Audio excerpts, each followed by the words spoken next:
แง่แง่มาขี้นี่นะแม่ให้ป่ะบ่รู้แหละเดี๋ยวนี้เราดูดจวดเลยป่ะ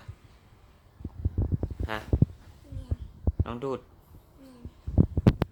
ป้อนดนแล้วป่ะก็เดินเครื่องกลางแล้วเครื่องกลางตุกแม่เครื่องกลางตกเรากินจนหมดให้น้องกินหมดแล้วเด้กินอีก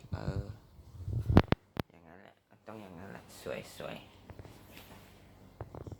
เอากินตัวเลยเด้อน้องเขาขี้ดูดว่าต้องงัดไปงัดมาตัวอยากนอนว่ะที่จังสันว่ะคักรับเลยว่ะ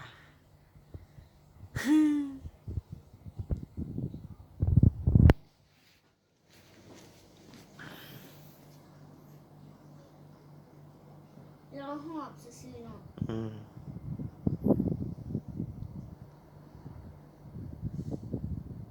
อีกจักหน่อยก็หมดแล้ว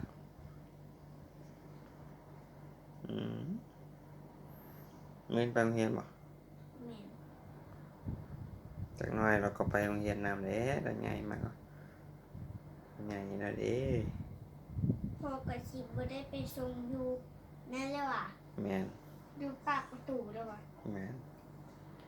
วัดทางแล้วก็เอาน้องลงเข้าโรงเรียนเลย